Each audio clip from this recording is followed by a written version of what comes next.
ನಮಸ್ಕಾರ ಗೆಳೆಯರೇ, ವಚ್ಚುಸ್ ಚಾನೆಲ್ಗೆ ಸ್ವಾಗತ. ಈ ದಿನ ನಾನು ಕಣಿಲೆ ಚಿಗುರಿನ ಸುಕ್ಕ ಹೇಗೆ ಮಾಡುವುದು ಎಂದು ತಿಳಿಸುತ್ತೇನೆ. ಕಣಿಲೆ ಚಿಗುರನ್ನು ಇಂಗ್ಲಿಷ್ನಲ್ಲಿ ಬ್ಯಾಂಬೂ ಶೂಟ್ ಎಂದು ಕರೆಯುತ್ತಾರೆ. ಮಳೆಗಾಲದಲ್ಲಿ ಹೆಚ್ಚಾಗಿ ಸಿಗುವ ಈ ಕಣಿಲೆ ಚಿಗುರಿನ ಪದಾರ್ಥವು ಮಾಡುವುದು ಸುಲಭ ಹಾಗೂ ಬಹಳ ರುಚಿಕರವಾಗಿಯೂ ಇರುತ್ತದೆ. ಒಂದು ವೇಳೆ ನೀವು ನನ್ನ ಚಾನೆಲ್ ಅನ್ನು ಸಬ್ಸ್ಕ್ರೈಬ್ ಮಾಡದಿದ್ದಲ್ಲಿ ದಯವಿಟ್ಟು ಈಗಲೇ ಸಬ್ಸ್ಕ್ರೈಬ್ ಮಾಡಿ ನನ್ನನ್ನು ಪ್ರೋತ್ಸಾಹಿಸಿರಿ.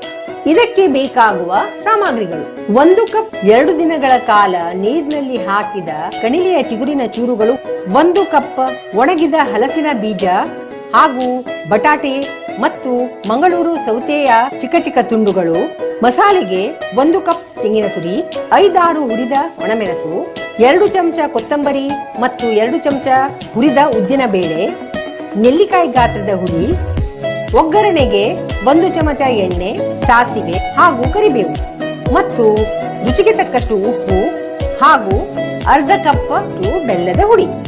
ಮೊದಲು ಒಂದು ಮಿಕ್ಸಿ ಜಾರಲ್ಲಿ ತೆಂಗಿನ ತುರಿ ಮತ್ತು ಹುರಿದಿಟ್ಟ ಕೊತ್ತಂಬರಿ, ಉದ್ದಿನ ಬೇಳೆ, ಒಣಮೆಣಸು ಹಾಗೂ ಹುಳಿಯನ್ನು ನೀರು ಸೇರಿಸಿ ತರಿತರಿಯಾಗಿ ರುಬ್ಬಬೇಕು.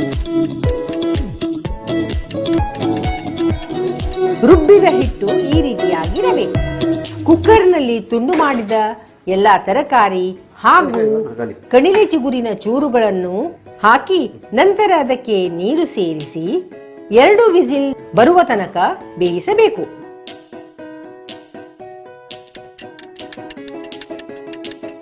ನಂತರ ಕುಕ್ಕರ್ ತಣ್ಣಿದ ಬಳಿಕ ತರಕಾರಿಯು ಈ ರೀತಿ ಬೆಂದಿರಬೇಕು. ಅದನ್ನು ಒಂದು ಬದಿಯಲ್ಲಿ ತೆಗೆದಿಟ್ಟ ನಂತರ ಕಾವಲಿಯಲ್ಲಿ ಎಣ್ಣೆ ಹಾಕಿ ಅದು ಕಾದ ಬಳಿಕ ಸಾಸಿವೆಯನ್ನು ಹಾಕಬೇಕು. ಅದು ಸಿಡಿದೊಡನೆ ಕರಿಬೇವನ್ನು ಸೇರಿಸಿ ಈ ಒಗ್ಗರಣೆಗೆ ಬೆಂದ ತರಕಾರಿ ಹಾಗೂ ಕಣಿಲೆಯ ಚೂರುಗಳನ್ನು ಸೇರಿಸಬೇಕು.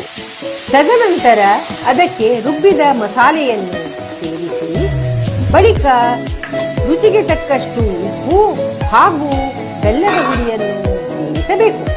ಇವೆಲ್ಲವನ್ನು ಒಂದು ಸಲ ಮಿಶ್ರಣ ಮಾಡಬೇಕು.